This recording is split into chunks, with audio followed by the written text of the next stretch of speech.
বিশ্ববিদ্যালয়ে ভর্তি পরীক্ষা কোন বিশ্ববিদ্যালয়ের কবে সেই বিষয়গুলো নিয়ে আজকে আমরা কথা বলবো। আমরা একটা প্লেলিস্ট চালু করেছি, আমরা চেষ্টা করব প্রতি সপ্তাহে এরকম একটা ভিডিও করার যে কোন বিশ্ববিদ্যালয়ে ভর্তি পরীক্ষা কবে, কারণ এখানে তোমরা জানো বেশ কিছু পরিবর্তন হয়। অনেক শিক্ষার্থী সে বিষয়গুলো না জানার কারণে কনফিউশনের মধ্যে পড়ে। যেমন উদাহরণস্বরূপ ঢাকা ইউনিভার্সিটির একটা পরীক্ষার তারিখ চেঞ্জ হয়েছে, মেডিকেলে বেশ কিছু চেঞ্জ এসেছে, রাজশাহী বিশ্ববিদ্যালয়ে অ্যাডমিশনের ডেট দিয়েছে। যতটুকু পারি এক সপ্তাহের মধ্যে যা যা ঘটবে, কোন বিশ্ববিদ্যালয়ে ভর্তি পরীক্ষার সর্বশেষ যা যা আসবে আমরা সেটা চেষ্টা করব। আপাতত আমরা আজকে এই বিশ্ববিদ্যালয়গুলো নিয়ে আলোচনা করছি। তো আমরা এখানে প্রথমে আগে যে বিষয় নিয়ে কথা বলবো সেটা ঢাকা ইউনিভার্সিটি অ্যাডমিশন বর্তমানে চলছে অ্যাপ্লিকেশনটা, কিন্তু বিশ্ব ইজতেমার কারণে একটা পরীক্ষা পিছাইছে, সেটা হচ্ছে বিজ্ঞান ইউনিটের। বিজ্ঞান ইউনিটের পরীক্ষা হওয়ার কথা ছিল 1 ফেব্রুয়ারি, সেটা এখন 15 ফেব্রুয়ারি হচ্ছে। কিন্তু বাকি সকল পরীক্ষা যেমন 3 তারিখে আইভিএ পরীক্ষা, 4 তারিখে চারুকলার পরীক্ষা, 25 তারিখে কলার পরীক্ষা, 8 তারিখে 8 ফেব্রুয়ারি বাণিজ্য ইউনিটের পরীক্ষা এবং 15 ফেব্রুয়ারি এই তারিখটা চেঞ্জ হয়ে বিজ্ঞান ইউনিটের পরীক্ষা হচ্ছে, যেখানে আগে হওয়ার কথা ছিল 1 ফেব্রুয়ারি বিজ্ঞান ইউনিটের পরীক্ষা। তো এই একটা আপডেট রয়েছে শুধুমাত্র ঢাকা ইউনিভার্সিটি নিয়ে। রাজশাহী ইউনিভার্সিটি অ্যাডমিশন নিয়ে আজকে মূলত তারা বিজ্ঞপ্তি প্রকাশ করে পুরো ব্যাপারটা খোলাসা করেছে, যেখানে 5 ফেব্রুয়ারি আবেদন শুরু হচ্ছে। শিক্ষার্থীরা প্রথম ধাপে প্রাথমিক আবেদন শুরু হচ্ছে 5 ফেব্রুয়ারি থেকে 5 জানুয়ারি থেকে 16 জানুয়ারি পর্যন্ত, 5 জানুয়ারি 16 জানুয়ারি আবেদন শুরু হবে। দেন সেখানে আবার চূড়ান্ত আবেদন শুরু হবে 20 জানুয়ারি থেকে 20 ফেব্রুয়ারি পর্যন্ত। 3 ইউনিটের পরীক্ষা, বি ইউনিটের পরীক্ষা 12 এপ্রিল, এ ইউনিটের পরীক্ষা 19 এপ্রিল এবং সি ইউনিটের পরীক্ষা মূলত আয়োজন করা হবে 26 এপ্রিল। আর এবছর 1,08,000 শিক্ষার্থী আবেদন করতে পারবে এবং এখানে যোগ্যতা বলা আছে মানবিকের শিক্ষার্থীরা এসএসসিতে 3 পয়েন্ট নিয়ে ওভারঅল 7 থাকতে হবে, বাণিজ্যতে 3 পয়েন্ট নিয়ে ওভারঅল 7, আর বিজ্ঞান বিভাগের শিক্ষার্থী 3.50 ন্যূনতম জিপিএ 4 সাবজেক্ট সহ, দেন ওভারঅল 8 থাকতে হবে।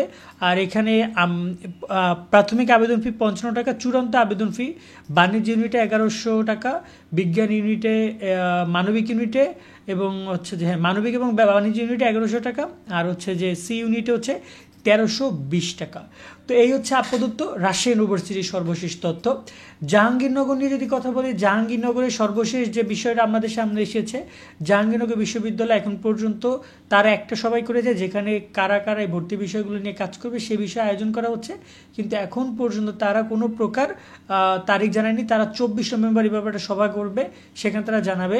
তবে জাহাঙ্গীরনগর বিশ্ববিদ্যালয়ের সাথে আমরা কম বেশি কম্পেয়ার করতে পারি রাজশাহী বিশ্ববিদ্যালয়, যেহেতু এটাও 5 জানুয়ারি ধারণা করা যাচ্ছে যে 5-6 মানে জানুয়ারি মাসের মাঝামাঝি হয়তো বা জাহাঙ্গীরনগর বিশ্ববিদ্যালয়ে আবেদন শুরু হতে পারে অনলাইন অ্যাপ্লিকেশন, তারাও পরীক্ষাটা এপ্রিলেই রাখবে হয়তোবা।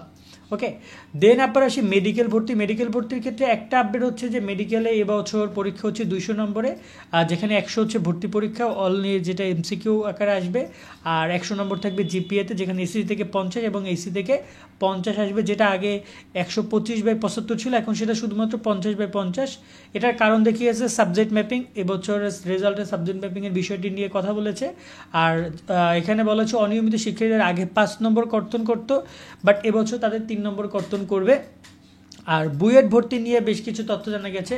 বুয়েটের ভর্তির ব্যাপারে আমরা যে সিদ্ধান্তটা শুনেছি 24 শিক্ষাবর্ষের সম্ভাব্য তারিখ তারা জানিয়েছে আগামী 25 জানুয়ারি প্রিলিমিনারি ভর্তি পরীক্ষা নেওয়া হবে, তবে এর আগে একাডেমিক্যাল কাউন্সিল সভায় চূড়ান্ত করা হবে, অর্থাৎ তারিখটা এখনও চূড়ান্ত না, তার এই ব্যাপারে চূড়ান্ত করবে, যেহেতু ঢাকা ইউনিভার্সিটি অ্যাডমিশন ইজতেমা রয়েছে সব কিছু মিলিয়ে তারা এই তারিখটা চূড়ান্ত করবে।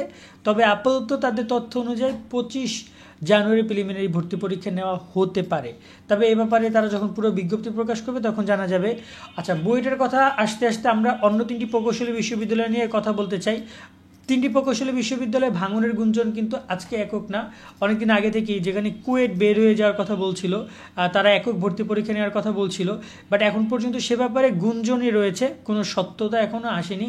এবং এখানে খুলনা প্রকৌশলী বিশ্ববিদ্যালয়ের একাধিক কর্মকর্তারা বিভিন্ন মিডিয়াতেও বলেছে তারা আলাদাভাবে পরীক্ষা নেওয়ার চিন্তাভাবনা রাখছে, বাট বাকি যে দুটি রয়েছে বিশ্ববিদ্যালয় এখন তারা কি করবে এ ব্যাপার নিয়ে এখনও জানা যাচ্ছে না, হয়তো বা খুব শীঘ্রই এ ব্যাপারে জানা যাবে, বাট সম্ভাবনা রয়েছে বা ইউজিসি থেকেও বলা হচ্ছে সবাইকে চেষ্টা করা হবে এককভাবে রাখার। চট্টগ্রাম প্রকৌশলী বিশ্ববিদ্যালয় রয়েছে, কুয়েট রয়েছে, চুয়েট রয়েছে, সবারই চিন্তাভাবনা রয়েছে পরীক্ষাটা যেন পারফেক্টলি নিতে পারে, শিক্ষার্থীদের কোনো প্রকার ভোগান্তি না হয়। কিন্তু দেখা যাক, যদি কেউ বের হয়ে যায় তাহলে তো বিষয়টা অন্যরকম হয়ে যাবে।